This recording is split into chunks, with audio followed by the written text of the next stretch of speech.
Stories are the most powerful thing on earth. They are literally life and death. Wars are waged based on the story of who is the hero and who is the villain. You are the result of a story your parents told each other, the one-night stand, the soulmate, and friends who became so much more. Life and death.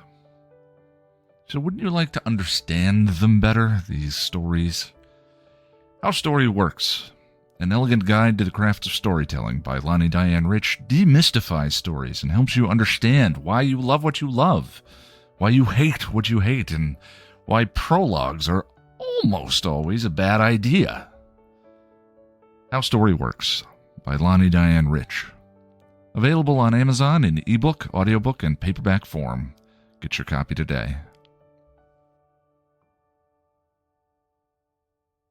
Welcome to Still Pretty, a Buffy the Vampire Slayer podcast from Chipperish Media. I'm film scholar and organic compound of muscle relaxants and adrenal suppressors, Noelle LaCroix. And I'm story expert and person whose flirting should never be taken seriously, Lani Diane Rich. And we are here today to talk about Helpless, the 12th episode of Season 3. Helpless aired on January 19th, 1999, and was written by David Fury with Jane Espenson and Doug Petrie as story editors and directed by James A. Contner.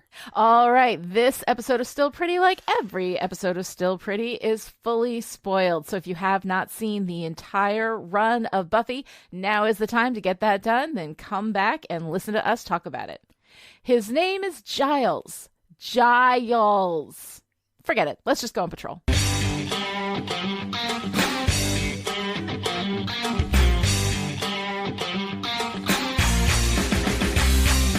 In Helpless, we open on Buffy sparring with Angel as they talk about her upcoming 18th birthday and their ever-present sexual frustration.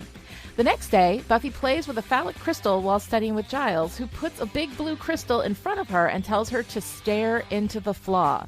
Later, while patrolling, Buffy almost gets killed by a vampire. I'm way off my game. My game's left the country. It's in Cuernavaca. At school, the Scoobies want to party for Buffy's birthday, but Buffy's a little wary of celebrations.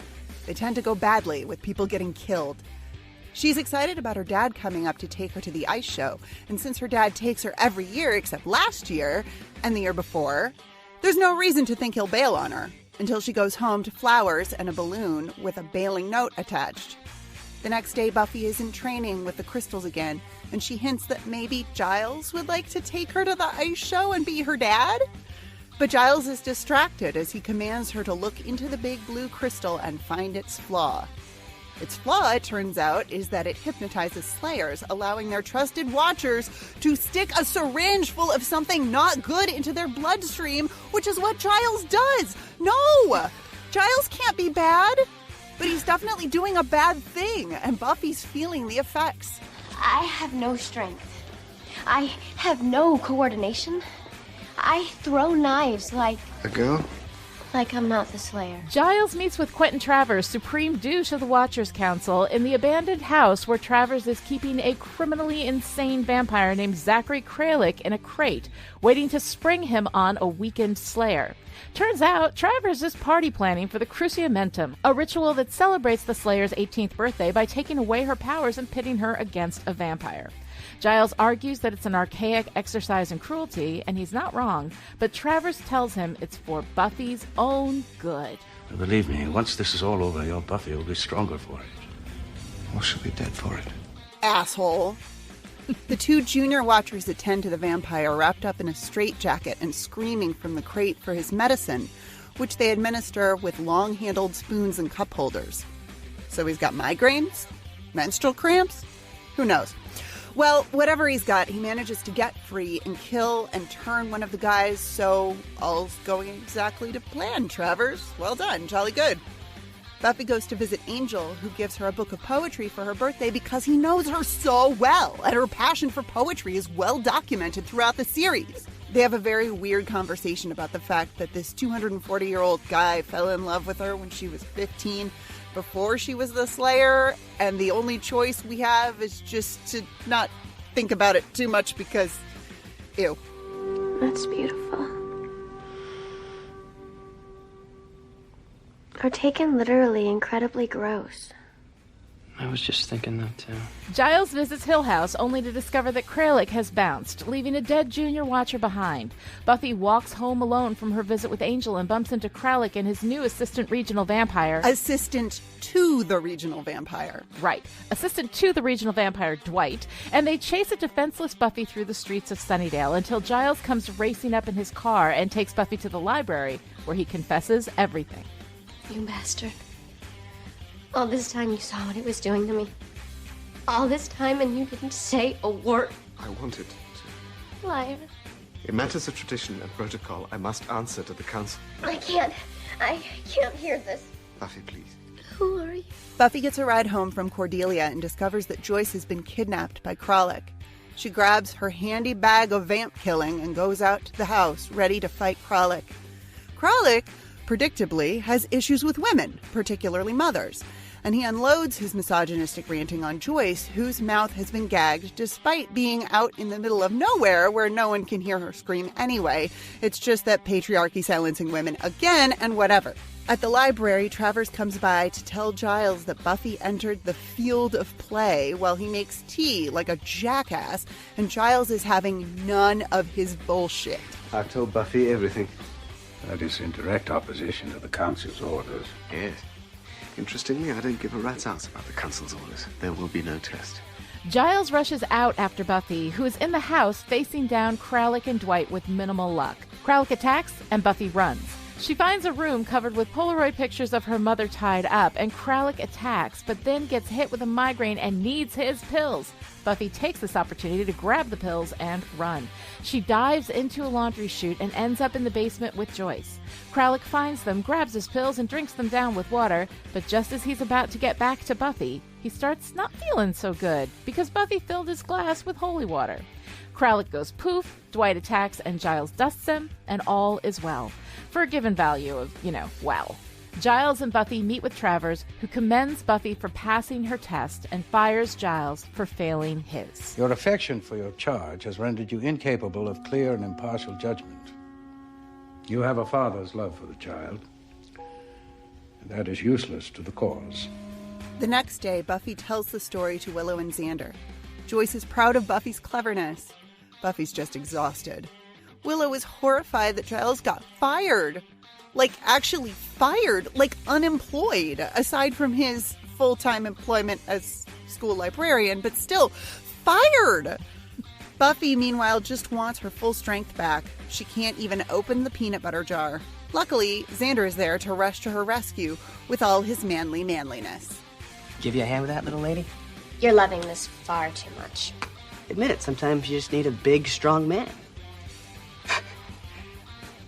Oh, Will, give me a hand with that. All right, Noelle. So here we are with Helpless, which is one of those episodes for me. There are episodes that, for some reason, and I don't know why, are just kind of forgettable for me. And yet, when I revisit them, are goddamn delightful, and this is one of them. I love this episode. It is so great. There's so much heartbreak, and all this stuff with Giles is so sad and so hard, and there's all this stuff happening. It's insane.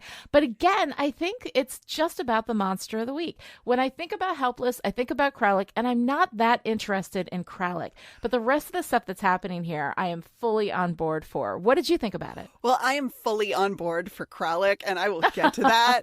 Yes. I loved this episode so much, and I also forgot about it to the point that I forgot that Giles was injecting Buffy with stuff, and when he pulled out that syringe, I was like, what the fuck? No! Oh my God. And then, of course, immediately remembered the whole, we poisoned the Slayer or whatever. And that, Yeah. But it's such an excellent episode, and it is working on some, big theme stuff in a really big and interesting way. Yes. Starting with Buffy's trauma anniversary. You mean Traumaversary? Oh, my God.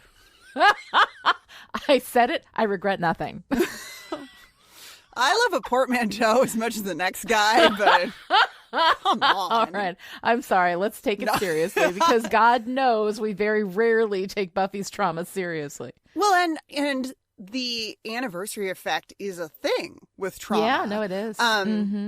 It's, it's something that I've experienced, and it's not a lot of fun. Yeah. We open with Buffy all like, as you know, Mary, we're not fucking, and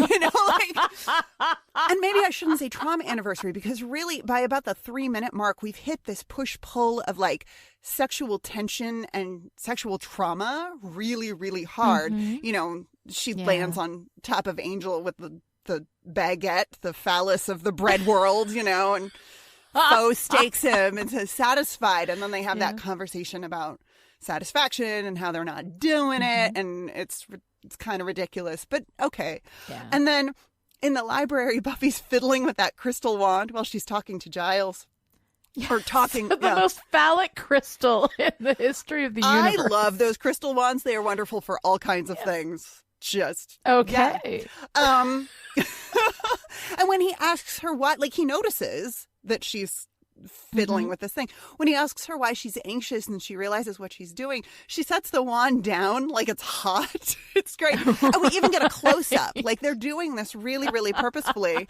Just in case you didn't notice. Just in case you didn't notice what she was handling. It's a big crystal penis. So Buffy has some energy to burn, as she tells Giles. Right. And then she's in the graveyard and she gets, or is it a graveyard? No, it's not. She's on patrol in the playground. The playground, right? And she gets dizzy. And the vamp ends up on top of her with the stake in this really, like, I don't like the word rapey because I don't like to kind of comment, I don't like, it feels. No, but it does have that. I mean, it has, at the very least, a sexual implication if you remove the idea of consent from that part of the discussion. But, I mean, we've talked about it. A stake is a phallic thing made of wood that penetrates the body. I mean, and the way he goes, let me know if I'm not doing this right. In this, well, that's clearly a sexual connotation. Yeah. And of course, Buffy with a vampire on top of her, when we've just had this conversation about Angel and how they're not doing it. And, oh man, it's just, it's real, like, clear that we're drawing this parallel between the terror that she's feeling now, which is what we see before we get a close-up of her terrified face before we go to opening credits, that terror, she is some part of her is re-experiencing the knowledge of what happened a year ago. Yeah, because let's not forget, everything started 1 year ago. Like, what she's been through in that year, sleeping with Angel losing his soul, turning to Angelus, killing Jenny, she has to kill him, comes back, he returns. Like, all of this stuff has happened to her within a year. Yeah, it's a lot. Yeah, it is a lot. It's a lot. And I don't know, there's something really great, I think, in the subtext of this is all happening around Buffy's birthday, that she's feeling, I mean, she's feeling physically weak because Giles is injecting her with stuff, but also the physical, like, feeling the trauma in the body on a trauma anniversary is definitely a real phenomenon. So I think it's not... Basically, what I'm saying is I don't think it's coincidental that this episode about her birthday would involve and would center around her body in that way. I feel like the physical body is really, really important to this episode in a way that is maybe, I don't know, maybe referencing Buffy's 17th birthday. But, I mean, speaking of the body is really, it's the site of a lot of the action and the drama and it creeps me out. It's so, it creeps me out so much. But I love this idea of a physically weak Buffy versus a mentally unstable vampire. And of course, when we talk about the body, and we talk about the body in fantasy or horror, putting the monster's body and how it functions and the hero's body and how it functions are super, super important. And one of the ways that, I mean, unfortunately, we clue people into, this is a hero, this is a villain, is with how, like, the strength and power of their mind and or body, right? So, I mean, and I'm probably going to end up using the wrong language here as I talk about the way that this episode kind of uses those tropes of disability in fantasy and horror. So I apologize in advance, but this is just kind of the theory that I'm working on with this episode. Okay, because we have, in addition to Buffy being physically disabled, I mean, what she really is a regular person, which is an interesting, that's an interesting twist. But we have Jeff Kober as Kralik, and he is incredible. This physically strong guy. He's a huge dude, but he's got this instability, like the cognitive instability, and the way he plays it is a thing of terrible beauty. I absolutely love Kralik. As I said at the opening, I love him. I've never. Here's the thing. I think that it's really well done. I think that the actor does an amazing job. I think that Kralik as a concept and in execution is really well done. It just is one of those things that, like, he's so creepy, and I don't particularly care for that. Like, the thing about Buffy, like, I don't like horror, right? But Buffy is usually ridiculous in its horror, so it doesn't really bother me. Because it's a slimy demon or it's some kind of, like, ladybug or something, like things like that. Like, it's crazy. So most of the time, Buffy's particular brand of horror is not actually scary. In this particular instance, I think that Kralik is actually scary. So the fact that, like, I don't enjoy that because that's just not something that appeals to me doesn't mean that it's not excellently done. I mean, actually, the fact that I don't enjoy it is probably a good signifier that it was excellently done, because he's creepy. He's beyond creepy. And the way he shifts from groaning for pills with all that, like, gravel in his voice to totally clear and calm.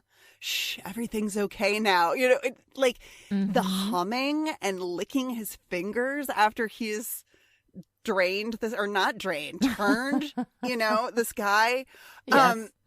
The implication in the shot composition that we get later on that he's laid Hobson or Blair or whoever the non-vampire guy is out on a table before. I'm just calling him Dwight and Jim.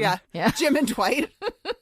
I love, by the way, that their names are Hobson and Blair in 1999. Yes. Like, I feel like the children of millennial parents, like, somehow grew up and went back in time to be these vampires. I'm like, really? Well, I think those are last names, but yeah, your point remains. It feels very millennial name. I think there was probably a Hobson and or a Blair in one of my children's playgroups. Anyway, to all of the Hobsons and Blairs out there, your names are lovely, and I'm not making fun of them. They are just very much not at all. They feel very much of a time to me. Of a time, absolutely. But so Kralik has, like, laid this body out on a table to drain it. That feels very, it feels very Hannibal Lecter, and we get several. There were several moments in this episode that, to me, feel like they're maybe just borrowed a tiny little bit from The Silence of the Lambs. Or inspired by he's definitely got that. Kralik definitely has that, like, a Hannibal Lecter vibe. The unstable character who knows he's unstable. And there's something terrifying about that because he leans into it. That's what makes him a monster. That he takes his brokenness and he's like, great, I'm going to revel in this. And he tells Buffy, I wish I could remember the lyrics, but my mind just isn't what it used to be. in this, like, but with this delight. I mean, he grins when he sniffs her coat. It's this delight in his own breaking down, as contrasted, of course, with Buffy's like horror at her own breaking down. She doesn't understand what's going on with her. Right, but he delights in it. But also it's a really interesting thing that we do here with him, because we've had this discussion like a million times, how much of the human is left inside the vampire. And I think that Kralik is a really good argument for a fair amount, because when Giles is talking about him, he's saying, Kralik was, before he was turned, he was a murderer and, in an institution for the criminally insane. So he was damaged before. And if the vampire, taking over the body is just a clean slate, and it is just a vampire, like living inside this human body, then none of those things that come from the human experience would be transferred over into vampire. So here's, again, another textual, I think, support for the idea that Giles's assertion of how vampires work in the beginning of the series was way simplified. Yeah, for sure. Well, and I think that the writers didn't know what all they were going to do with vampires when they had Giles use that line, because Giles tells us about Kralik that he says as a mortal he murdered and tortured more than a dozen women, which I love the detail, by the way, that he specifically preys on women. Because of course, we're dealing with the themes of, Buffy entering into adulthood, becoming a woman. And then he goes after Joyce. And the understated glee with which he says mother when Joyce rolls him over, just like, it just lights me up. And he's such a great, great villain. And when he says, and then the next thing we hear from him, again, he calls her mother. He says, "Mother, may I call you mother?" while snapping pictures of her with his Polaroid camera. Oh my God. I don't usually love a monologue. Like, I don't really love a villain being like, "This is the reason why I am the villain." I think that this monologue earns its space.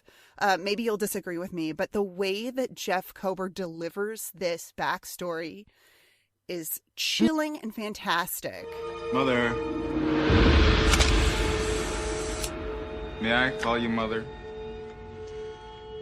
My own mother was a person with no self-respect of her own. So, she tried to take mine. 10 years old, she had the scissors. You wouldn't believe what she did with those. But she's dead to me now. Mostly because I killed and ate her, but also because I know I won't be alone much longer. I'll have your daughter. I won't kill her, I'll just make her like me. Different. She'll go to sleep. And when she wakes up, your face will be the first thing she eats. I have a problem with mothers.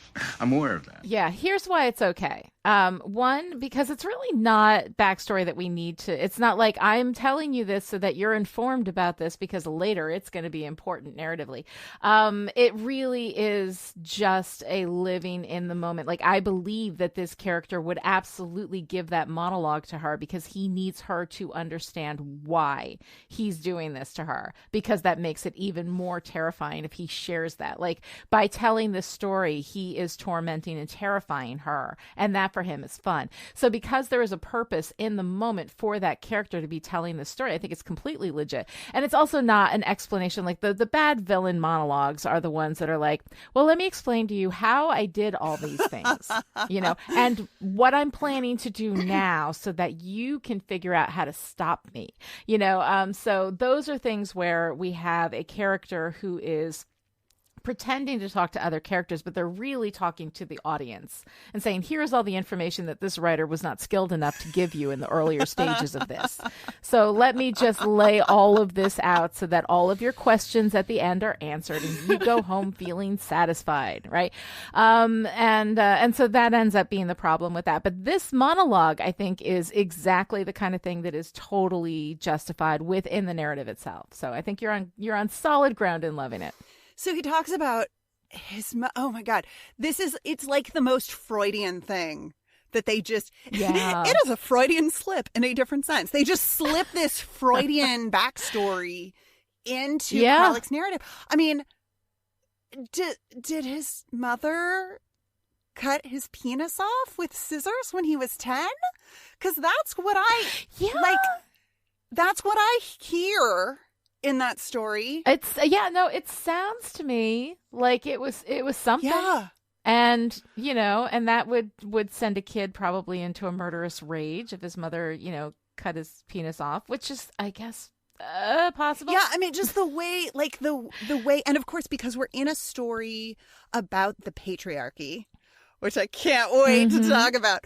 We're in a story about the patriarchy. When he says, my mother was a person with no self-respect of her own, so she tried to take mine. His mother, I mean, this is a really, really deep read into this, but his mother, aware of her own deformity under the Freudian patriarchy, tries to take her son's power from him, and yuck, but also creepy as fuck, and also fits really well into this evil vampire dude who tortures women. I don't know. But he says, so something he says, she's dead to me now because I killed and ate her.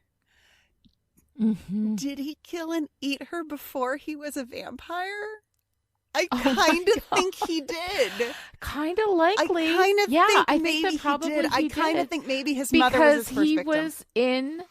He was in the asylum for killing women and torturing women before he was turned. So I think that was human Kralik who did that. I have just decided that in the fanfic story that I'm writing in my head right now as we record this, Kralik's first victim was his mother, and then of course he's aware of that. I have a problem with mothers. I'm aware of that. Yes. The way he grins when he says that is so, so delightful. I absolutely love it. Yeah. But the bit with the cross, when Buffy comes at him with the cross. Oh, God. Talk to me about this. Oh, it's so awful. Because it's clearly sexual. It's clearly, she has this cross that is supposed to hurt him. And he turns it around on her in this sexual way, which is, by the way, one of the classic moves of the patriarchy, to turn something sexual in order to disempower women, and it's like gross and terrible. Oh, just a little bit lower, and he makes those sexual sounds. It's fucking horrible. I absolutely love it. I love it so much. It makes me so happy. It makes me so happy. I love the way he plays that moment that's supposed to be painful for sexual gratification, because it is hurting him and he likes it. And that is so, and God. Here we are, we're pathologizing masochism by having it show up in a character who is clearly our bad guy, and that's a problem. Pathologizing, there are if you gain sexual gratification from pain, nothing wrong with that necessarily, and we just like it's not enough. Yes, but but using it, but the man using sexual context, taking something that does not have sexual context and putting it into sexual context, specifically to make a woman uncomfortable, to remind her that she is a woman, which of course comes with all these cultural associations of weakness. Yeah. That to me is something that I really have no time for. I don't like the masochism, whatever makes you happy is what, if it doesn't hurt anybody and everybody involved consents, go for it. Have a great time. Whatever it is, it's great. In this particular instance, that specific method of disempowering women specifically is something that I have absolutely no patience for, and it really makes me angry every time I see it. And I think, and the reason that I love it is I feel like it fits so well into this character, into this overall narrative about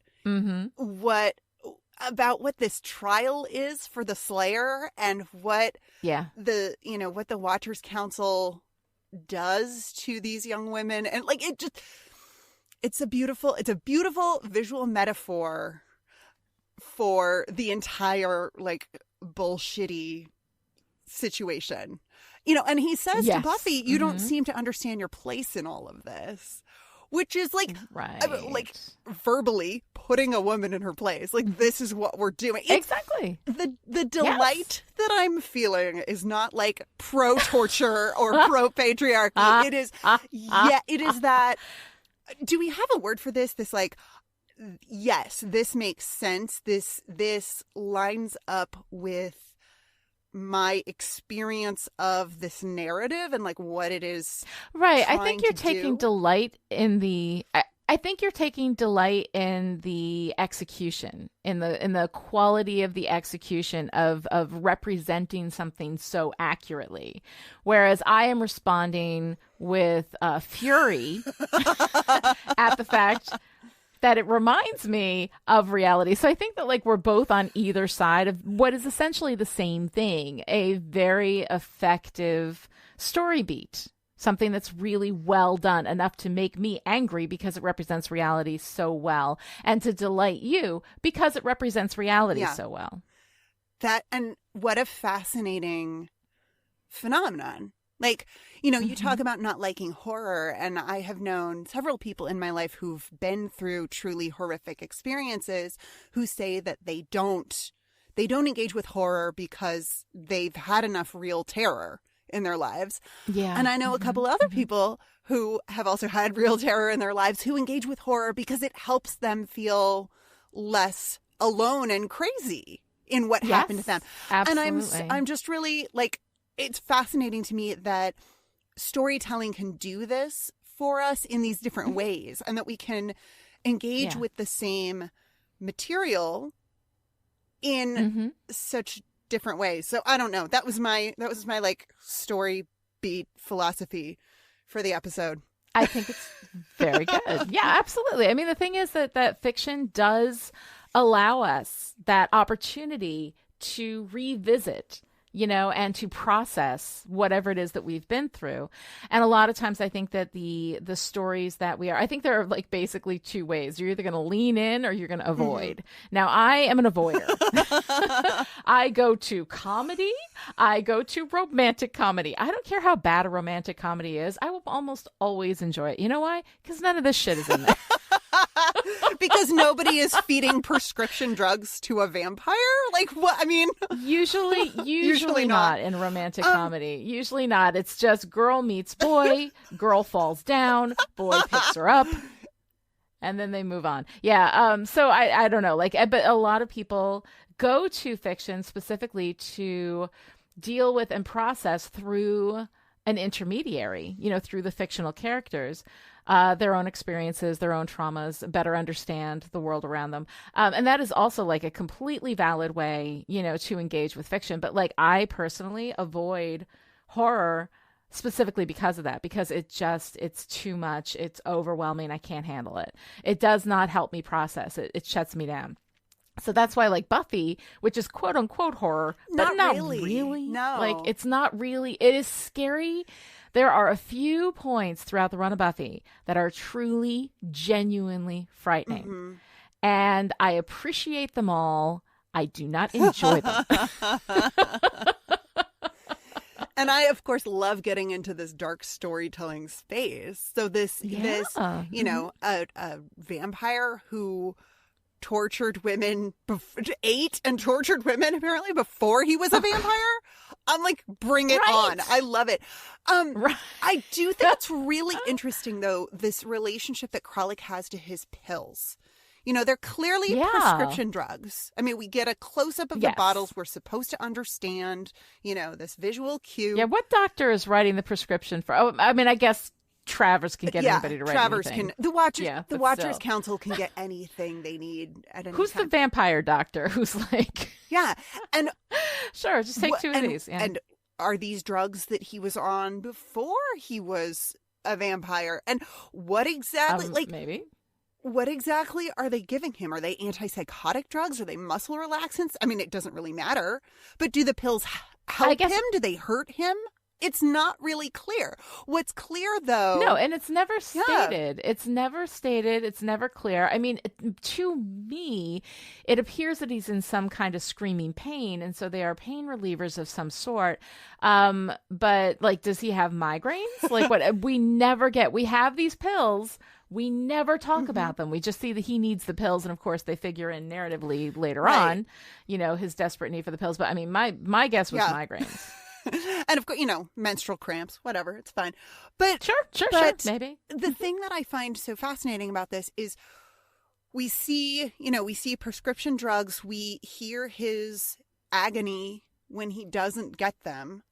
We're talking about a vampire experiencing symptoms of addiction or withdrawal, and this is what I said, you know, when I said earlier that we're doing something here with disability, with mental illness that happens in storytelling, that we just use. I mean, it's terroir, right? We use somebody's mental illness as a sort of, I don't know, shorthand for this person is not okay. But of course, that only serves to further stigmatize mental illness and, you know, in this case, the use of prescription drugs to manage pain. I don't know. Like this is something where I really want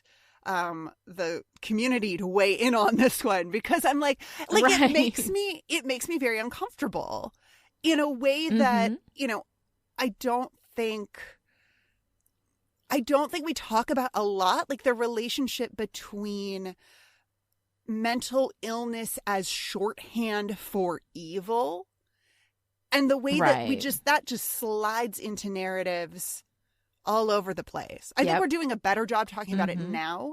But the pointedness with which Kralik pill dependence, I don't know, his use of the pills, you know, and then of course it's his undoing, because Buffy pours him a nice tall glass of holy water, and I love it. I love that she destroys him from the inside out. I love that so much. We get a really nice reversal of the Little Red Riding Hood story, which I know you have some fantastic thoughts. I have some thoughts on the Little Red Riding Hood thing, because we clearly and textually reference Little Red Riding Hood. We have her with the red coat, which I freaking love. I love that coat. I want that coat. That hooded red coat is amazing.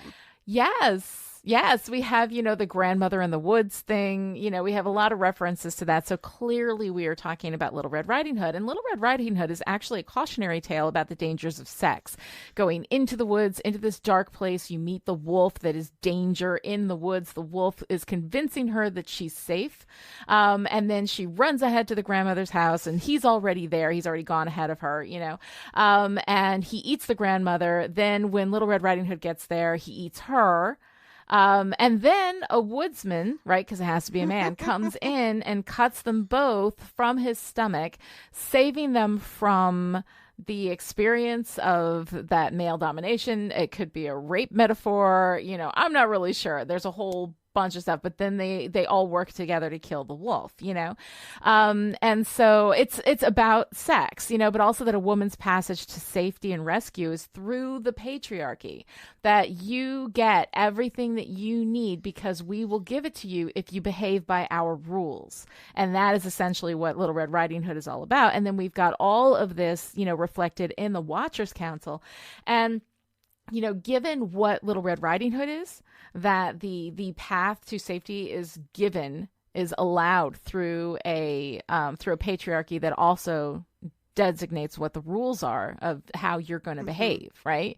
You don't go into the woods, you don't do these things, you know, you listen to me or the wolf's going to eat you, and then I'll save you. And so that's basically how the patriarchy has functioned all of these years, by creating a situation in which women believe that they must have the patriarchy in order to live a life, in order to have any personal power, which of course is granted to them and meted out at the patriarchy's, designation, how they decide it should be done.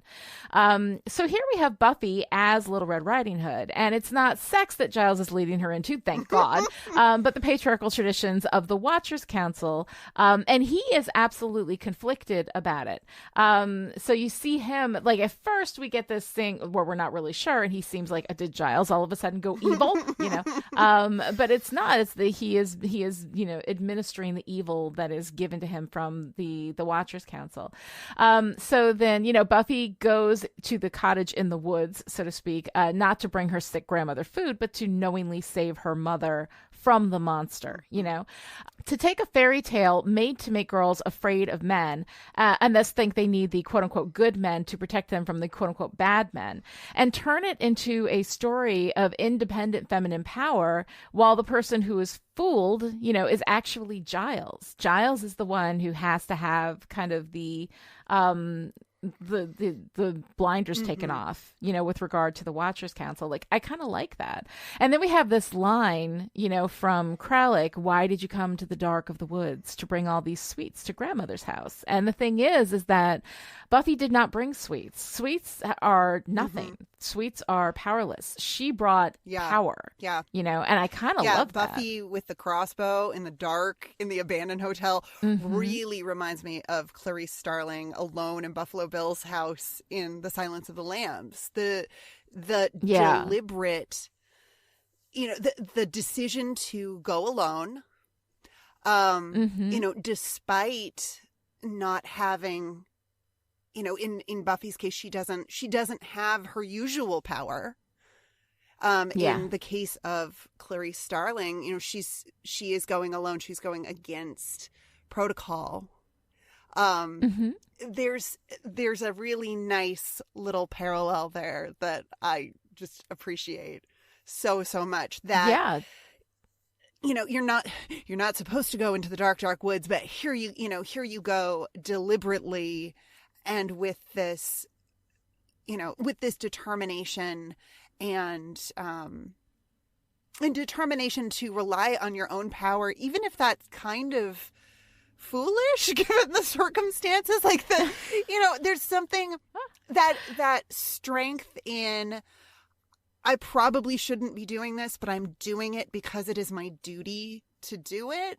Yeah, is just fantastic. Well, and going up in a situation in which it's against you, like the quote unquote field of play, as Travers likes to call it, is determined by the monsters. The monsters being the Watchers Council and Kralik. This is his home field. And she has to go in there and fight it. And the same thing with Clarice and Silence of the Lambs, But again, going back to this, like, here she is. She's coming to, quote unquote, grandmother's house, not with sweets, but with power. And she has her power. She has that cross, right? And he holds it against himself. We get that whole like masochistic sexual gratification thing where he is comparing his power, which is rape and domination, against her power, which is death, and mocking it. But her power is serious. And so then when he says to her, you don't seem to understand your place in all of this, it's like, no. She understands, you don't understand. And then that's the moment, of course, that he is eaten from within. He is burned up from within because she gave him a poison pill. So I actually really like all of that because Little Red Riding Hood is, one of the classic tools of the patriarchy, to dominate and control women through stories, which of course are the most powerful force on earth. I've had that run before. I'm not going to do it now. And so when you use the stories to control women from within, right? You make them afraid so they do your work for you. She is actually reversing all of that. She's not bringing sweets. She's bringing power. It is from within him that he is then destroyed You know, she poisons him rather than him poisoning her. So it really is like, I kind of love the way this takes all of this stuff from Little Red Riding Hood and subverts it and aims that gun back at the very thing that does need destroying, which is this patriarchal mindset from which women are poisoned from within.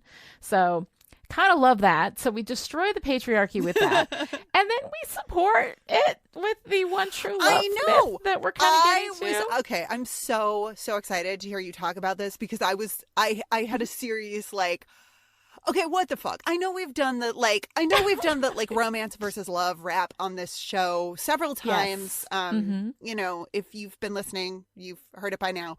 But I was like, okay, wait, what is going on?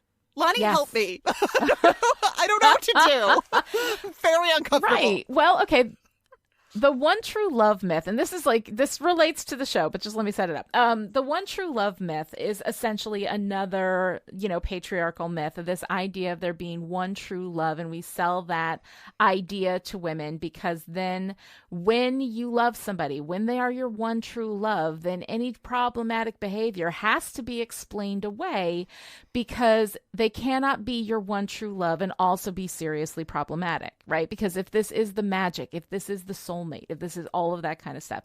And this is a story that is traditionally sold to women so that they believe that they need this man, and also so that they look the other way on the terrible, terrible things that this man does because it is cognitively dissonant to believe that he is your one true love, your soulmate, and also a monster. And I can tell you from absolute personal experience that this is what happened to me.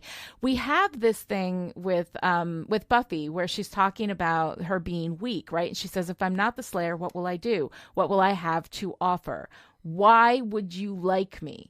Right. And the last thing you say is usually the thing that you really mean. Right. People work their way up to what is really underneath everything. So usually the last thing that somebody says is the most important, most telling thing. Why would you like me? So her identity as the Slayer, as the fighter of monsters, right, as the thing that makes monsters afraid is on the line. But her main concern at this point is keeping her boyfriend interested in her. Right? That's what's really at the heart of her vulnerability with this. And also, baby, if you think he wouldn't love you if you weren't the Slayer, then you do not believe that he loves you. Because loving you should have nothing to do with being the Slayer.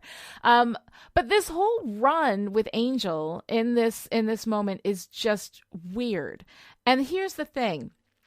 Him liking her before she was the Slayer, when she was even younger than she is now. She's like 15 at that point, right?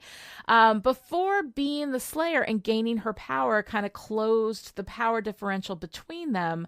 That's something that you have to seriously whistle past and disregard with this relationship because it is super creepy. He says, you walked down the steps and I loved you because I could see your heart. And I'm like, but you couldn't see that she was a child? She's 15. This is the problem that I have with the Buffy Angel relationship. And it's not so much about for me, it's not so much about the age gap. It's he should know better. Like, he's 240. Yeah. He has been around. He has seen some shit. Right. Like, he should know better. So often in these Buffy Angel situations, I'm just like, wait, I mean, because they want, want him to seem like he's 20. They want him to be like, frozen in time. But even 20 with 16, he should I'm sorry, know better. I meet someone who's 15 years younger than me, and I'm like, you know what, you're great, but that's just too much, and that's at this age. When you're at that age, the difference between 16 and 20 is huge. Now, here's the thing. We've had this discussion before. I think that a big part of the reason why age difference is a problem is because of life experience and because there's a huge power differential. And it is much, much easier for somebody who's 20 to take advantage of somebody who's 16 based on the lack of life experience that a 16-year-old would have, the lack of knowledge and understanding, right? So, I mean, that's a big problem in regular real life. When you look at Buffy and Angel, after she's been the Slayer for a while, after she's had all these experiences which have aged her, which have taken away her innocence, whether it's sexual innocence is not the only kind of innocence that is out there. Life experience innocence is also a thing. And once she has lost that life experience innocence, she has experienced this, the doing of these things. She is, for all intents and purposes, older. And he is still 241. That's like a thing, but like you can sort of whistle past it when she's, 17. Oh, she was 16 when they got together. When she's been the Slayer for a while, when she's had these experiences, the idea that he saw her when she was 15 and was instantly taken with her and instantly fell in love with her is part of this one true love myth, right? This idea that it is instant, that you fall in love immediately and that is the right person. And what that does, selling this myth to people, and it is typically sold to women, although I'm sure some men jump on that, skateboard too. But this myth it's instant. I loved you from the first moment that I met you. And so therefore I am your one true love. I am your soulmate, which means that everything about me is perfect for you. And you can just overlook all of the red flags. You cannot see all of the red flags because this is the one true soulmate love, right? That is very damaging. And that is how like really destructive people find their way in. Because they make you believe in these stories. So the one true love myth, while in this very episode, we are taking the patriarchy to task for the Little Red Riding Hood bullshit, right? And absolutely subverting that entire, myth on its head. We are at the same time playing into this like seriously damaging one true love myth that we sell over and over and over again. To basically get people to go along with things that are inherently problematic. And so in this story with Angel, like, and here's the thing, like all the people who are into Buffy and Angel are out there seething. Oh, we're Angel's not the perfect. podcast for you guys. Like, well, right. I don't know. I love Spike, but there's problems with that too. But the thing is, I think that the Spike problems are actually addressed textually, whereas the Angel problems are not terribly addressed well textually until we get to the end of this season with the breakup. And then after, when they have interactions in season 1 of Angel and season 4 of Buffy, we sort of see the Angel relationship for what it is, I think, a little bit more clearly. But up until then, we're given this star-crossed Romeo and Juliet meant to be, love story, not love story, romance with Angel and Buffy. And so because we're sold this as this heightened romance, that all of the destructiveness within that story, we sort of sweep past to the point where we have this whole moment here, this monologue from him, which by the way is also truly fucking terrible. I saw your heart and I was afraid it would get bruised and torn and I wanted to cover it with my own and all this kind of stuff. And it is incredible. And then she like hugs him and she's like, that's beautiful. And it was one of these things that's like pretend, like I think meant to be poetic, but not really. And so they call it out a little bit because she's like, that's beautiful, or taken literally incredibly gross. And it is incredibly gross both when taken literally and metaphorically, because she was 15. She was a child. She did not have the life experience at that time that makes this relationship sort of work when you squint, when you squint and give it fiction, give it plot armor, give it fiction armor, that this is the story that we're telling. So just buy in or you don't get the good feelings. Do you want to hear the story or not? Is what I call it. Like, do you want to hear the story or not? Is this a kissing book? So all of this stuff with one true love is essentially a big, huge problem. So in the same episode in which we are really actively looking at the patriarchy and taking it down, we're also allowing it in through the side door. Yeah. So, it is especially noteworthy how the one true love myth, especially as we get it here, is, as you say, sold mostly to women and girls, but is also about, and is incredibly heterosexist, right? Because of course, absolutely. Your one true love is someone of the opposite sex. And if you are a girl, your job is to just exist. Don't do anything. He'll just notice you. He'll just see your heart. Something? And Right. Is this something that's not sold to the queer community? I don't see it. No. Or is it just the queer community has been invisible to this because it is specifically a tool of the patriarchy to control women? I can't speak for all queer people and all queer media, but no. Like, I don't see it. I don't see the one true love. I don't see the soulmate narrative. And it's interesting, you know, we were talking about age gaps. And I also think that like the issue of an age gap changes when you're talking about a queer narrative, in part because, you know, we have this idea that I'm using the biggest air quotes here, like the best way to have your first sexual experiences is with someone who is your age peer, right?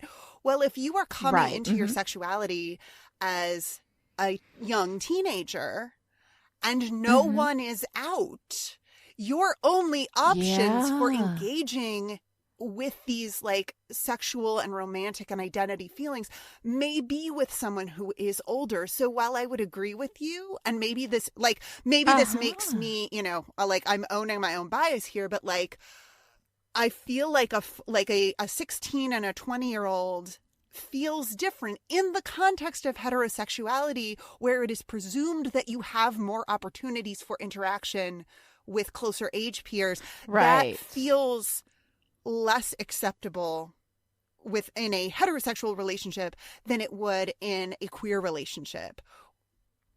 That is such an interesting perspective. And here's the thing too, though, because of the power differential, right? Like, part of that is that an older man holds power in two ways: life experience and being a man versus a woman in a heterosexual context, right? But when you have, so two men have a power differential kind of like, you know, laid out there. Like the gender power differential is not an issue with two men, and it's not an issue with two women because they're at the same general societal power level, right? So the differential becomes just about the age and not age and gender. You know, that can lighten things up. But also this idea that like, as you're coming into your sexuality as a kid, no one's out. The only people that are out are older. So your only opportunity to have that experience is with somebody who's older. So you kind of have to take that stigma out, you know, that like predatory sense, you know. And I think that sometimes if you have like women who are a little bit older than the guy, like if you see, you know, and part of that comes from this incredibly destructive idea that men can't be raped, that men can't be taken advantage of, where you have like, you know, your Pamela Smarts, right? You know, the teacher who ends up sleeping with the kid, you know, and that also is a huge power differential. But if you have a 20-year-old male and a 16-year-old girl versus a 20-year-old woman and a 16-year-old male, just instinctively, the latter doesn't feel quite as bad. And it may be because of some kind of decrease in that gender power differential. I don't know. Yeah, I mean, it's interesting when we talk about relationships, and when I say we, I mean like all of us, the general we, you know, all of us. Right. When we talk about relationships and what is and is not okay, I think we really show our biases. It's very, very interesting to me to see, like, and I'm including myself in this when I say like, oh, well, but like this romance, like this fictional romance is okay and this one is not. And I'm calling out an age difference, or I'm calling out, you know, the sexes of the characters involved, or the, you know, the gender identity or presentation, or, you know, anything like that. Like, it's an interesting conversation, and it's something to, you know, reflect on. But back to Buffy and Angel. You know, everyone here knows how I feel about Buffy and Angel. Don't really care, whatever. It doesn't work for me. But this moment, so, you know, you mentioned it, his horrible speechifying about, it's so bad. Terrible. It's so bad. A man who sits and reads poetry all the time should be better. Should just be better at that. But when he says, you know, she says, you know, taken literally, incredibly gross, he says, I was just thinking that too. And I see this wonderful look on his face. It feels like for me, for my money as a viewer, it feels like one of the first real relationship moments for Buffy and Angel. Yes. That backpedaling vulnerability with humor, because you realize that like, oh shit, like maybe I just went over the top with that. Like, because really what it is it's like, I'm having all these big feelings and I just want to express, like, for like giving Angel the benefit of the doubt, right? It's like I'm having all these big feelings. I can't express physically my love for you because I'm worried about, the sex negative Romani curse, whatever, so like I'm going to try to, with flowery language, because I can't touch you, impress upon you the depth of my love and affection, and shit, I overdid it like that. Because, and I think we've been there. Like, I think we've all been there at some point in a relationship, whether it's romantic or not, where you're like, I'm just gonna bare my soul. Oh shit, I went too far. Right. That didn't come out the way that I meant it to. No. I thought it was going to be great. And also, writing poetry on the fly, fine. And the fact that they acknowledge it. Because, there's two problems with it. One is the textual problem of, wow, this is really terrible and gross in a million different ways. And I cannot even deal with all of the gross. It's like Lucy in the Chocolate Factory. All of the gross things that are flying at me at this moment are really, really tough to handle. But then there's also like the extra textual of it that like a writer wrote those words like on purpose. Like, and so like I think that they were deliberately making them bad so that they could get that joke at the end. But at the same time, it's like I'm not sure that because we just had this whole scene where Angel gives Buffy a book of poetry where we know she doesn't enjoy poetry, and then she says, and it's a wonderful opportunity for me to learn new words like henceforth, that kind of thing. So she's actually mocking it. Like, she's not, if she was into poetry, that'd be great, but she's not. He's giving her the wrong gift. It is not a Buffy gift. It is a gift that he likes, and he wants to give her something that he likes. So that's strike one. Strike two is, I fell in love with you when I was 240 years old and you were 15 before you became the Slayer. That's strike two. Strike three is, now he expresses this in this absolutely terrible poetic language, which for somebody who loves poetry so goddamn much should be like, he should know at least when it's bad and not say it. Like, it's one thing to not be able to write poetry. I can't write poetry. I don't write poetry. I'm terrible at it. I know my limitations. Like, he should know. If he can appreciate good poetry, he should know what is bad poetry, and that shit was bad.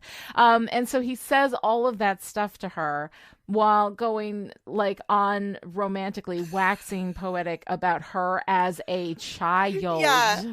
So all of it's bad, and all of it takes the whole Buffy and Angel romance down. It's one of the things that I whistle past because of One True Love myth, and so I'm like, okay, well, it's Angel, so it has to be okay because they are one true soulmates, which of course, as we move on in this series, we discovered, no, they are not, because that shit doesn't exist. But it's that story that makes you whistle past all of the truly dangerous, makes you whistle past the fact that it's a wolf.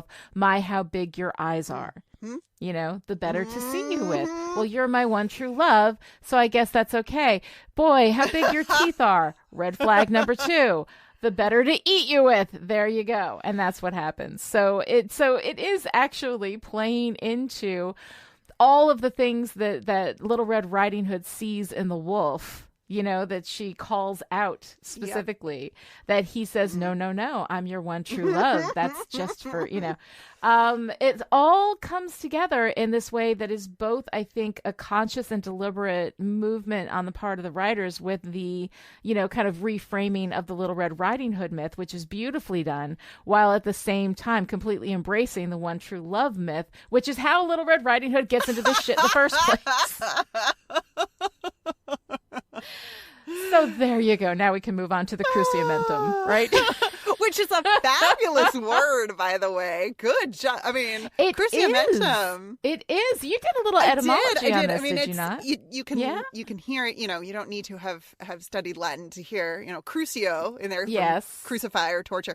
Cruciamentum means torture, torment, and pain. And it's also the name of an English death metal group formed in 2005. So, all right. Well, awesome. Yeah. Good for them for having some like Latin roots in their name and pulling in some intellectual history there. We open up with this with Giles talking to Quentin. It's an archaic exercise in cruelty, and that is exactly what it is. This ritual is designed to kill slayers before they become 18. Yeah. Right? Before they get their own power, before they suddenly look at the Watchers Council and say, I just realized I don't need you. I don't need you to give me access to my power. I don't need you. And we're going to see this, come to fruition in season 5 when Buffy actually gives the Watchers Council the final what for that they were afraid of in the first place, which is why they do this at 18, Yep. But, getting these Slayers killed at 18 means that you get a fresh Slayer, less likely to call you on your bullshit, more malleable and more controllable. Yeah. And so all of this is a complete expression of the patriarchy. Like, this is exactly how the patriarchy works. Knock them down, take their power away before they realize that they don't need you to access their power. Yeah. Make sure that they think that you are the gateway to their power, and then they will stay in line. And so I found it absolute. And again, like, I hate it, but I have the appreciation that it is an absolute perfect representation. Of course, with the Watchers Council being white, British, and male. Oh, of course they're British. The biggest flag bearers. British. Biggest flag bearers for the patriarchy for this bullshit, right? God. I mean, it's absolutely perfectly done. And it fills me with righteous fury while at the same time appreciating how well done this is as a story element. It's a great story element. And it raises a question for me, just metaphorically, like, is there such a thing as an untraumatized adult woman? Because this happens to Slayers at 18, right? This happens as they're becoming adults. And, Quentin says, she'll be better for it. And Giles says, or she'll be dead for it. Right. Those are the only choices. Yes. You survive to adulthood completely traumatized. Right. By having your power stripped away and being forced to fight with no power whatsoever, or you die. Like, those are your choices as a girl. Yeah. And talk about like a crunchy question for the masses, right? Like, no one makes it out alive, like do women survive to adulthood without trauma? Like, I don't know that anybody. I don't know that anybody who is not of the who doesn't tick all the boxes, right? If you don't tick all the boxes, then there's no way, because the society, like, the white male cishet, like all of these boxes that are identities of power, right? If you don't tick all of the identities of power, you don't make it out of childhood untraumatized, because the world is essentially abusive. I mean, culturally, we are abusive. It's an abusive culture. If you live in this Western culture, you are in an abusive relationship. And often that abuse is turned on yourself. Internalized misogyny, internalized racism, all of that stuff, you become complicit. You become co-opted in it. The way that Giles is co-opted into this patriarchal, Watcher crucimentum bullshit, right? Yeah. So it's really well expressed. But also, I would say I personally don't think that even men who tick all the boxes, get through life without trauma, because there are myths that we sell to men about what they need to be. They can't be emotional. They can't express emotion. You can't cry. You can't be interested in things that are quote unquote feminine. If you like dance, if you like drama, if you like knitting, then suddenly you're somehow less of a man. If you express your emotions, you're somehow less of a man. So men in the end also do end up, I think, experiencing trauma at the hands of culture, and the culture is also abusive to them. But the difference is that for the box tickers, they get to choose their form of abuse. They get to choose because what it is it's about strength. Right. It's about strength and power, that these are the things that make you strong and powerful, and you cannot be quote unquote weak in these particular ways. Although expressing emotion is, of course, not weakness. It is strength. But it is not strength the way that this classic vision of how people should be based on what identities they tick. So I would say that no, nobody gets out of this culture untraumatized, but that the people who end up, the men, the box tickers, right?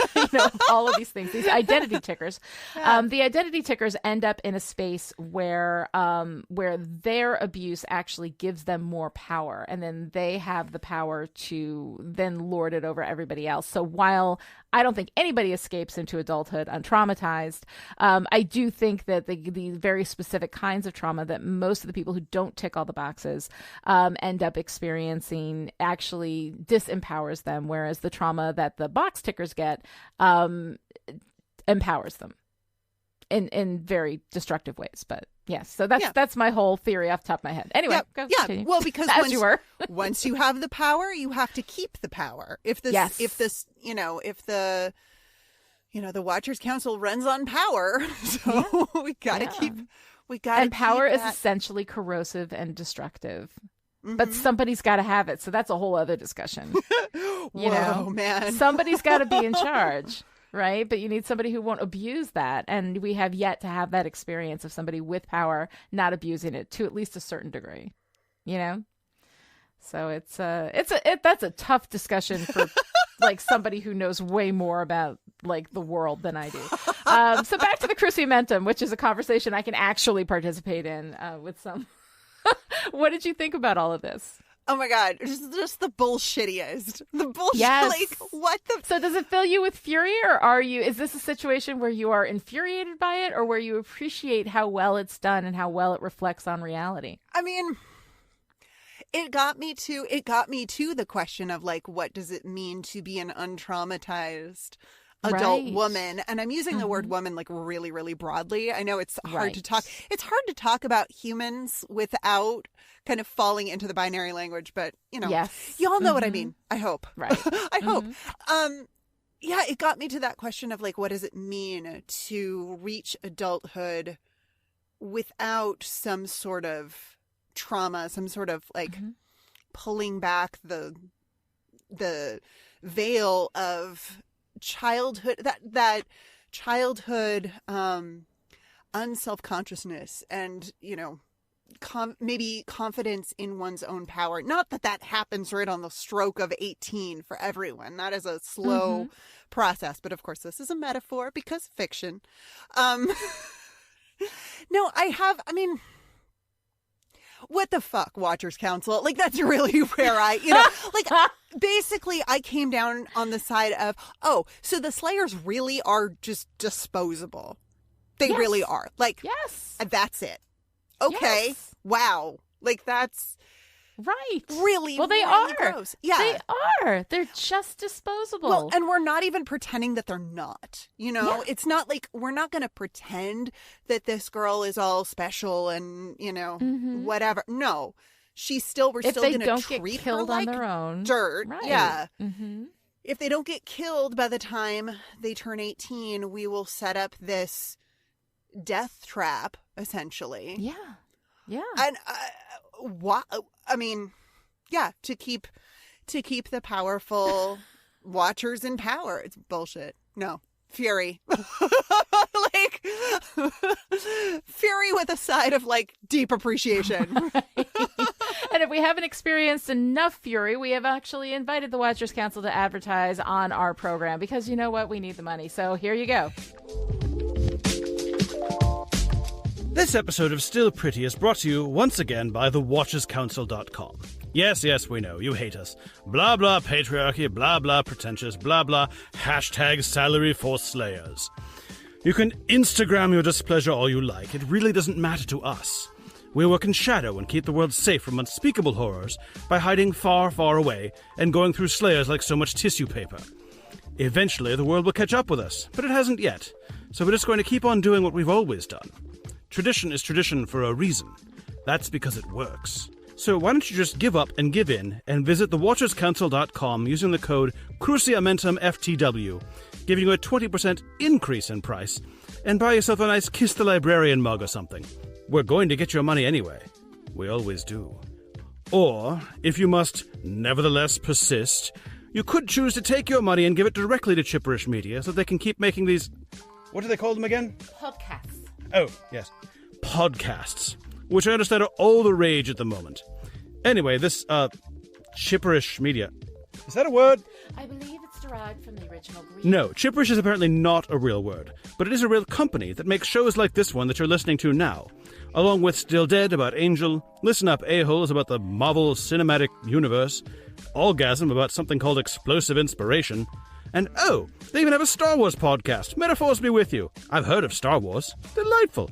Visit patreon.com/chipperish to find out more, but I don't recommend it. I hear they've got a hellmouth there, and without the Watchers Council on your side, the world can be a very dangerous place.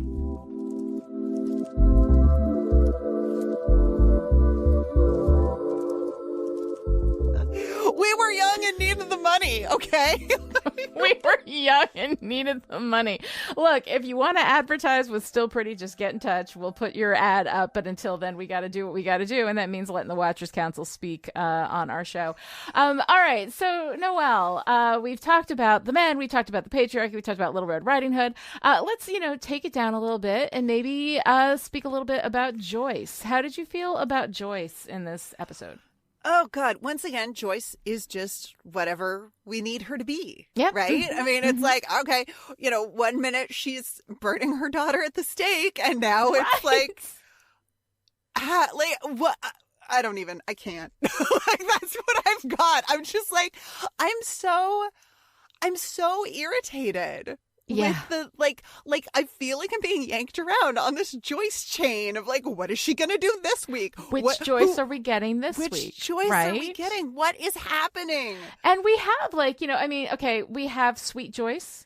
We have boundary violating Joyce, who reads Buffy's messages from her father. It's all right there in the letter. It's what? all right there in the letter. It's one thing to be like, your dad called me and told me, blah, blah, blah. But to say it's all right there in the letter that I read that was privately addressed to you on this day that represents your, you're coming into adulthood as an 18-year-old. I thought I would treat you like a tiny, tiny child that needs it read to them, But then we've got, right on the heels of that, Buffy has been abandoned once again by her useless father. And Joyce says, well, I could take you.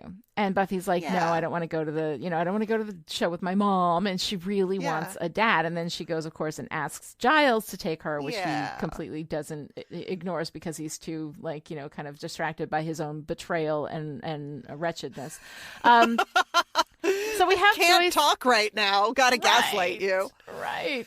So we have Joyce in this moment where she's offering to take Buffy to this thing that means so much to her, and and is rejected summarily because she is mom and not dad, and taking that rather well, and then we have her, of course, dangled as the damsel in distress. So she is simply damseled for a while. Yep. Then Buffy comes into the basement where her mother has been tied up by a serial killer vampire, which I realize is a little bit redundant, but he was a serial killer before he was a vampire. So let's just put those things together.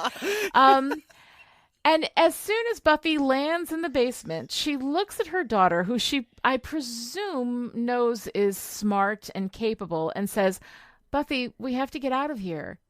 No kidding, Joyce. Do you think? Right. Buffy just showed up because she wanted to have some popcorn and watch Love Actually. I don't know what that was about. So we have this moment where we need to make her incredibly stupid. You could give her any line. But I will tell you something. Had it been Giles who was damseled in this episode and Buffy had to come in and save him, we would never have given a line that stupid to Giles. No. Buffy, we have to get out of here. Really? The fact that we even give that line to Joyce just speaks to how little we care about Joyce and how little we've done to kind of build up any kind of story for her. Not to mention the fact that we are just coming off a week where she tried to have Buffy burned at the stake, and we're acting like nothing has happened. Now, I guess there is some bit of, and they acknowledged at the end of Gingerbread, some bit of, retroactive amnesia where people just don't remember all of the things that happened. But it's dumb. An angry mob is not going to remember. I mean, you guys, don't remember trying to burn your daughter in City Hall? That's a weird... Unless you think it's a dream, and because it is so weird, you could mistake it for a fever dream.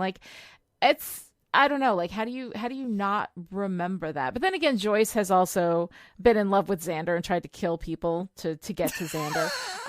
True. There's a lot of things that have happened to Joyce that she's just had to whistle past. Yeah. You know, so I mean, I guess you just let it go, but still, it drives me crazy. But we have like a nice moment at the end, you know, where she is really proud of Buffy for the whole holy water shenanigans, right? You know, and she's like, oh, tell them, you know. So I like that in Joyce, that she's very proud of Buffy and that she likes what Buffy did. But overall, I'm looking at this and I'm like, who even is Joyce? Like, none of this, again, she is the vending machine. She is the conflict vending machine, the narrative vending machine. She just does whatever it is that she's told to do. She stands on her cue.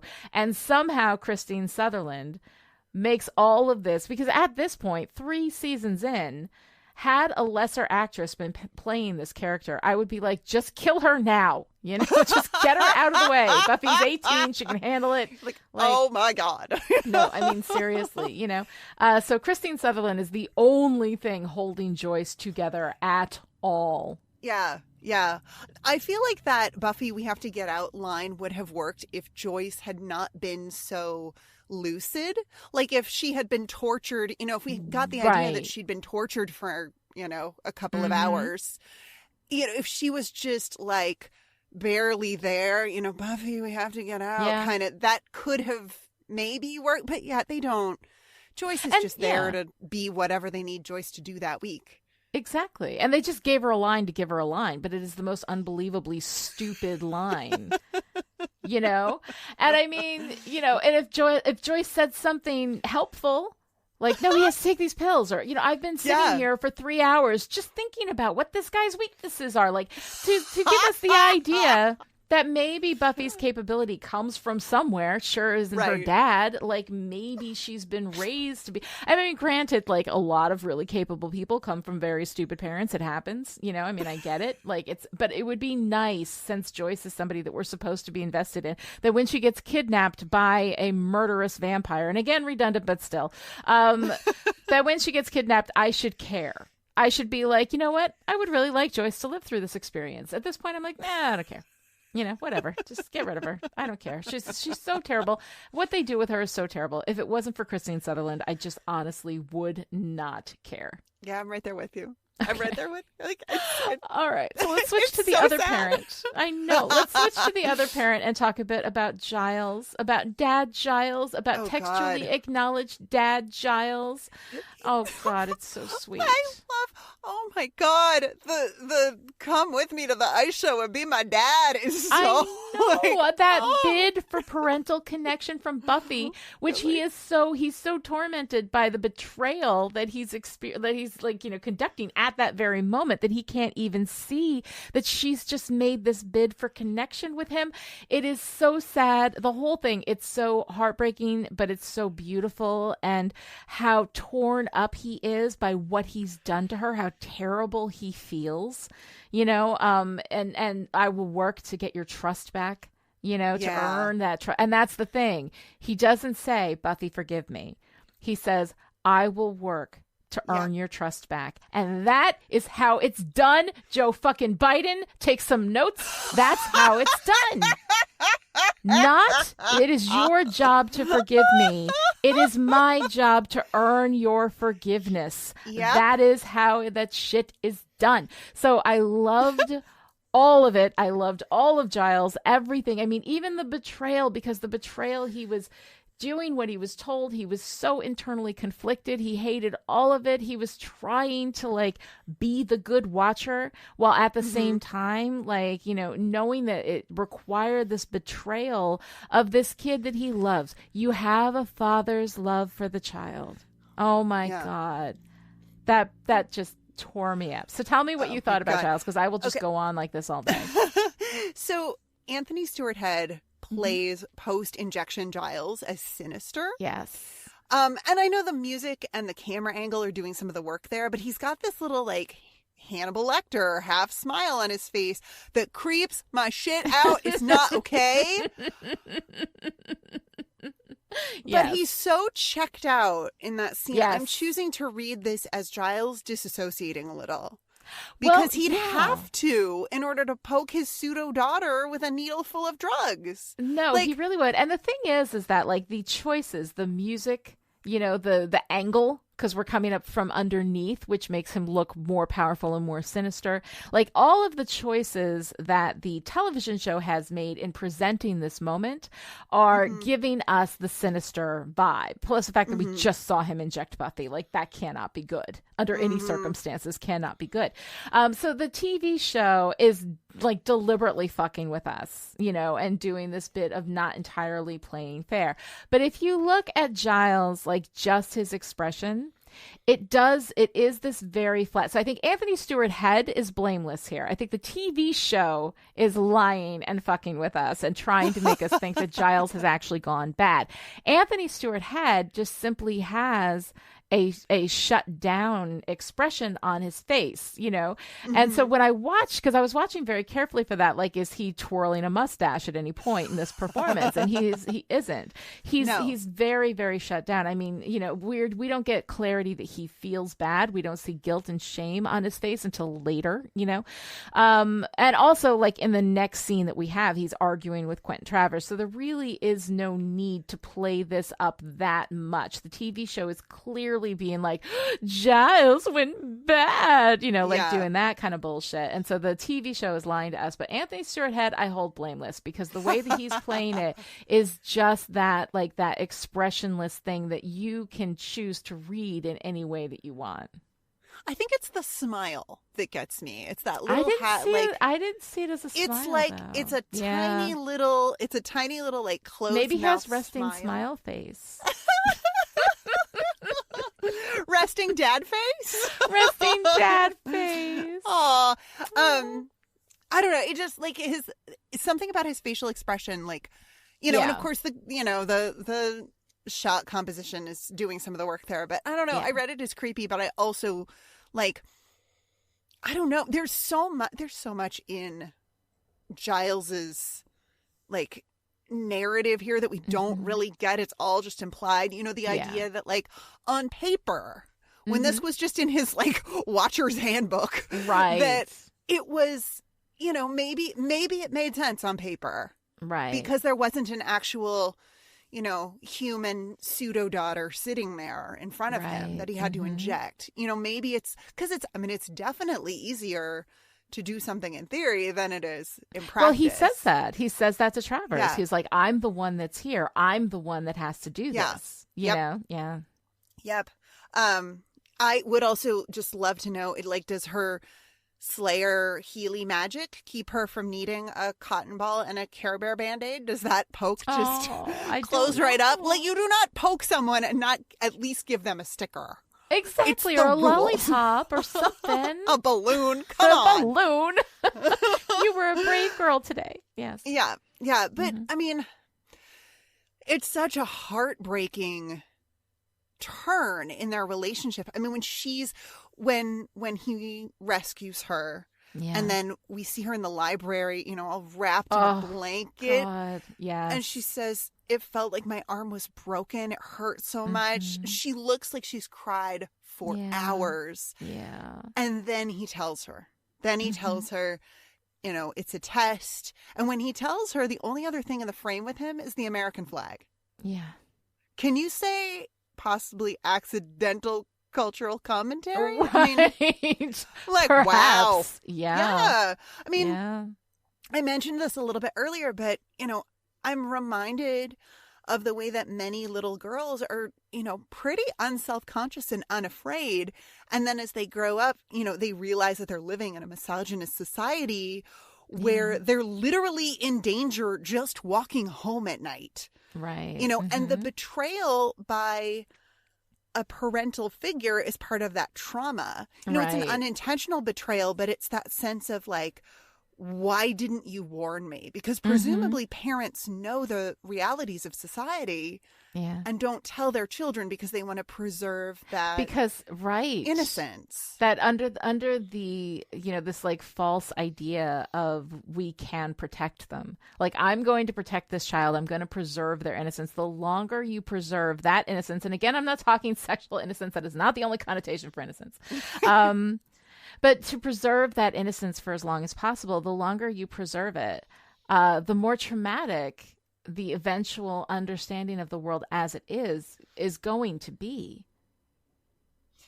Yeah,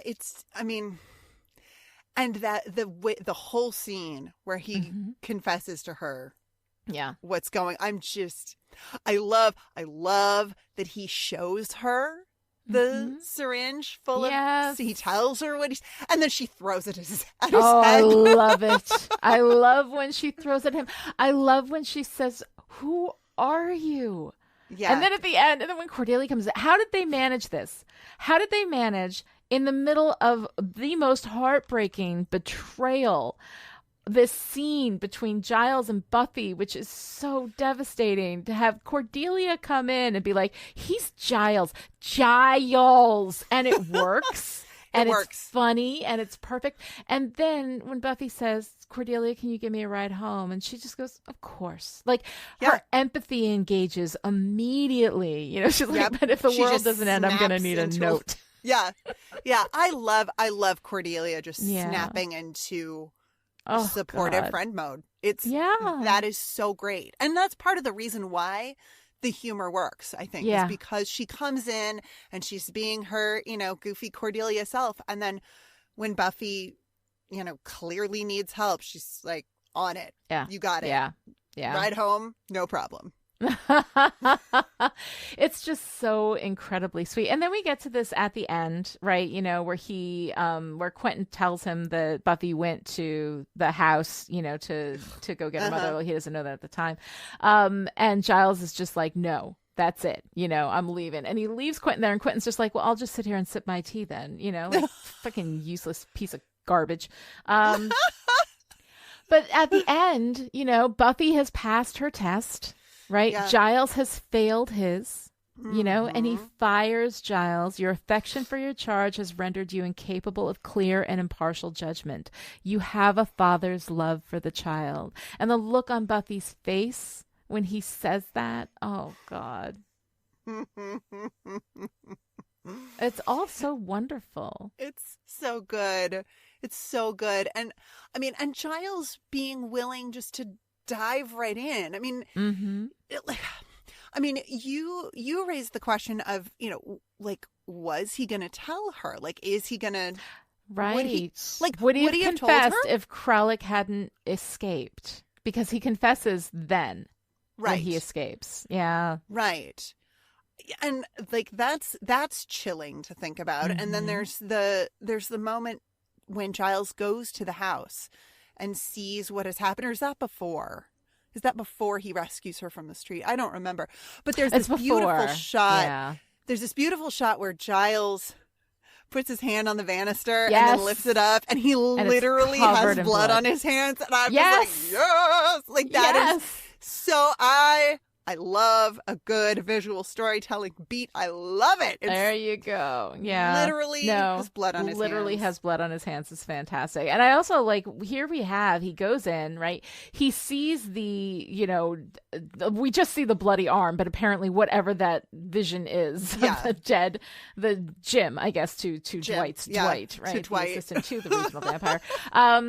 And so whatever happened to Jim is apparently really bad, because Giles, who has seen some shit, let's not forget, starts to gag, right, and runs out in horror. And then later on, we see Buffy go in that exact same room, the exact same shot, lined up the exact same way. She looks at that body and she's like, no time for this shit. I got to get things done. Yep. And so we have that, that comparison between, and when you're in the middle of a crisis, obviously you don't have time. Giles was not in the middle of an active crisis at that moment, so he was allowed to respond to it. But I love how we show Buffy, and Buffy is all fucking business. She is getting it done, and I like that. But the thing is that that also is traumatizing when you are in the middle of a crisis and cannot deal with the things that would traumatize you. They don't not traumatize you. it just gets shut off into a crate until you deal with it later, you know? So she has to carry that and get shit done. And what is expected of Buffy, I think there's kind of a flashlight, you know, shown on what it is that is expected of Buffy when we have that comparison shot between how Giles sees that and how Buffy responds to that. Yeah. Especially it's because pretty Buffy good. in that moment is in regular person mode. She's not even, she doesn't have heightened Slayer sense or any of that. She doesn't have Slayer powers, but she's still the Slayer. Yeah. So no, it's pretty good. It's pretty good stuff. All right, so winding this up as we are running a little bit long, but it's such a good episode. And there's so much to talk about. It's so good, and there's so much in it. There's so much. All right, so Willow, Xander, Oz, Cordelia. We had a little bit of Cordelia, right? So we've talked a little bit about Cordelia. But here we've got the sidekicks who are in for all of like 30 seconds in this whole thing. You know, we have Willow, which I absolutely love. I love her getting so excited over turning 18. You can vote now. You can be drafted. You can vote not to be drafted. Like, I love her excitement over civic responsibility. I love her, you know, freaking out over Giles getting fired, which is like one of my favorite things. I absolutely love that. I think it's very fantastic. Willow. I love her gushing over Amy the rat. I know. And you can tell Willow has never had a pet. It's right, very aside from the sweet. fish that Angelus killed. Yeah. That's right. That's right. But those aren't really, you can't pick them up and pet them. Yeah. You know, they're just the fish. They're pretty. Yeah. But yeah. She's not turning Amy back into a person, but she got her little bell. But she got her a wheel. It's very, very cute. So Willow is fantastic, and so I love everything Willow, and that's basically all we get, except for this one moment when they're all researching in the library, and Buffy's trying to figure out what's happening to her, and then Willow steps aside with her, and Buffy's like, "Well, if I'm not the Slayer, you know, it's a mixed blessing because," and then Willow's like, "Yeah," you know, she's like, "Oh, I think you're totally going to get your powers back, but if you don't, it could open up this whole thing." And then she's in the middle of talking to Buffy about that and is interrupted by Giles when she's looking at like how this could be a really good thing for Buffy to not be the Slayer anymore. Yeah. But I love Buffy's counterpoint to that she has seen and experienced things that she can't unsee. Right. I don't want to be helpless. So then how do you move forward as a person in the world, having had this experience? When you know I know what goes bump in the night. Yeah. Yep. And to not be able to fight it. How do you do that? Yeah. Yeah. And that speaks to a whole, you know, the transformative power of knowledge. Yep. You know, I mean, what that does to you and how that changes you at your core. You know, you can't ever unsee the things that have been seen. Yeah. And that's why that's why when we talk about innocence, the tendency is to go to sexual experience, but but innocence is really about knowledge, right? Yes, or it is. lack of knowledge, lack of clarity of the big picture. Right.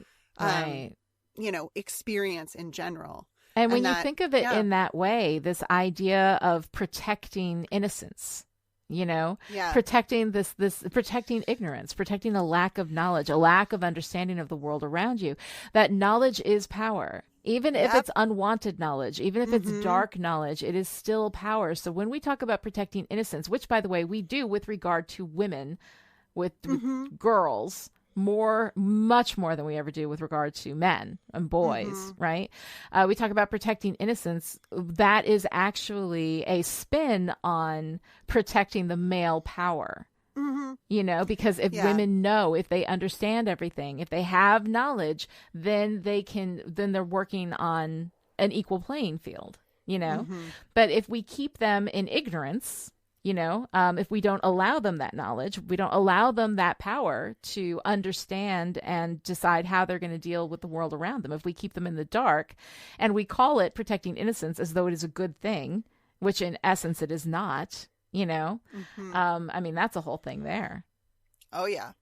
And we will continue to see that as we move forward through the series, you know, what you have experienced, what you can and can't unexperience. You can't unexperience something, but you can try and you can cause a lot of trouble in the process. That's very, very true. You can do that. And we'll talk about that when we get there. So we have a little Xander. We have very, very little Xander. But because so little Xander, he's not really that offensive. He wants to celebrate Buffy's birthday. So he's all about Buffy. He's very focused on Buffy. And then basically we see him in one other shot with Oz where they're arguing comic books, which is adorable. God. And very boy. I'm not going to say I haven't seen a number of those almost exact conversations in Slack between Rob and Josh on the Chipperish Slack. Joshua Unruh, my co-host for Listen Up A-Holes, the MCU Marvel Cinematic Universe podcast, and Rob Hyrett, who does our Star Wars podcast, Metaphors Be With You. These two will often have discussions, like going deep nerd on these comic book things. So Oz and Xander were very much the Rob and Josh experience, I think, which was adorable. Rob and Josh may have had that geek. They might have had that exact conversation. Yeah, yes.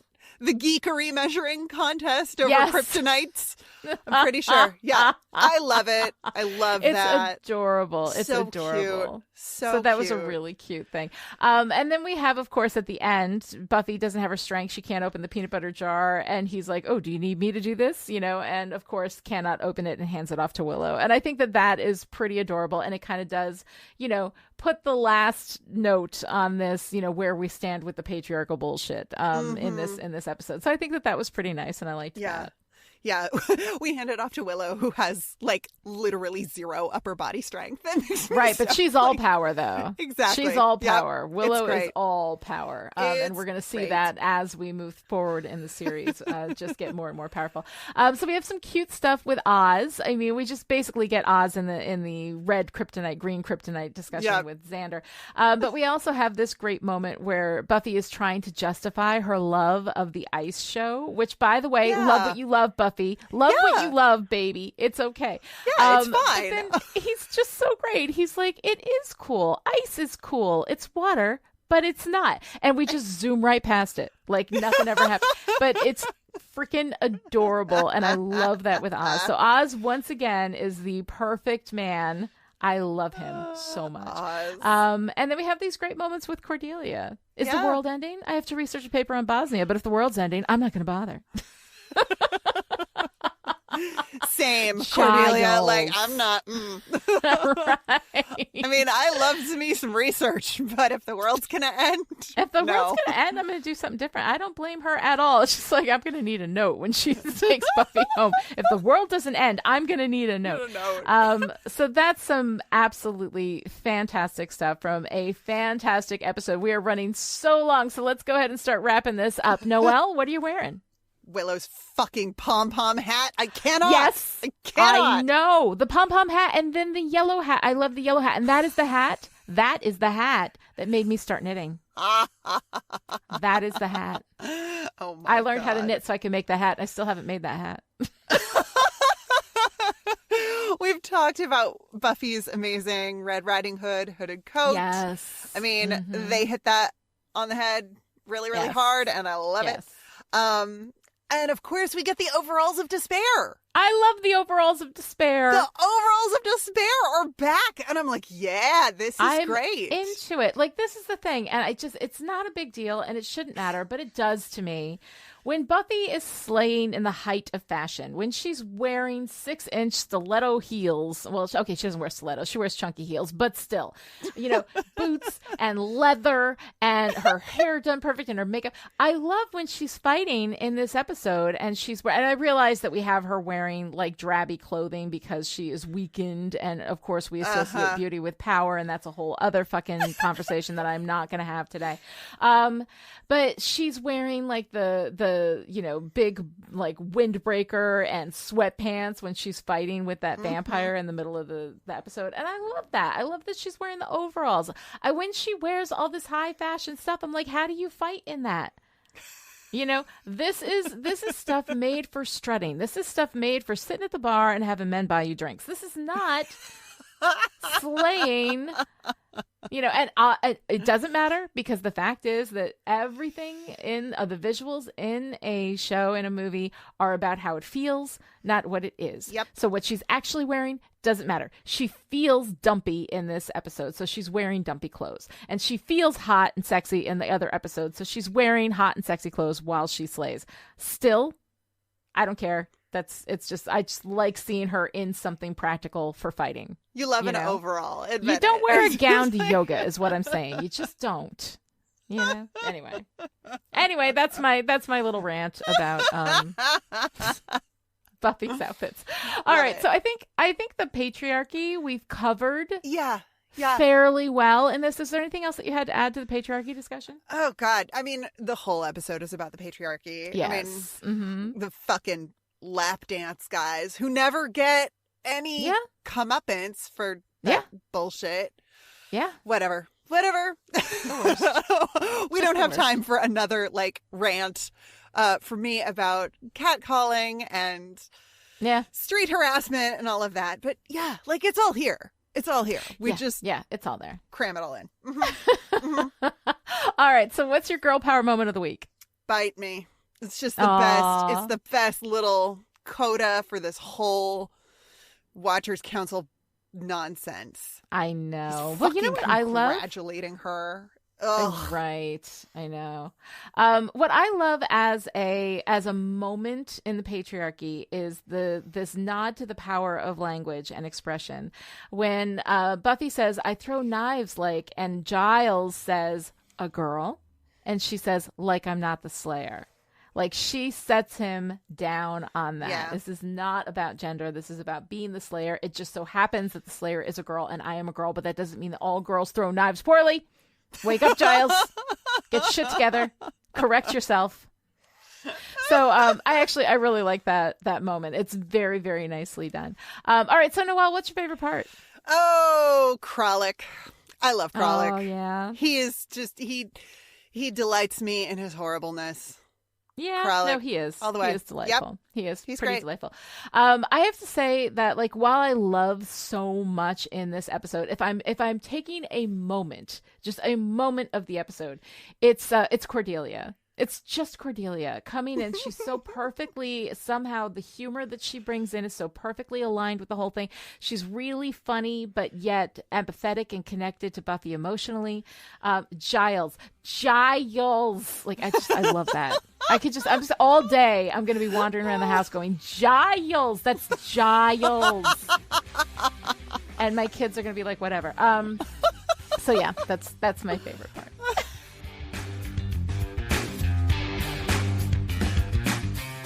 All right, that's it for today. Join in the discussion on Twitter. Follow me at Lani and Rich and Noelle at Noelle Aloud and use the hashtag StillPretty. Or you can keep Chipperish Media going to the tune of $1 a month or more and gain access to the live chat in Discord where you can hang out with me and Lani and all the Chipperish patrons who, if the world doesn't end, are gonna need a note for that Bosnia paper.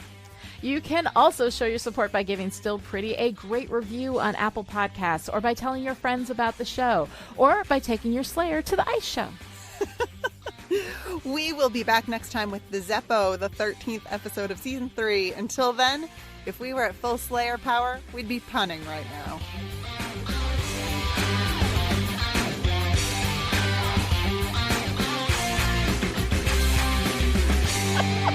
You know, I just have some energy Indiana to Jones burn. and the crystal penis. Yes.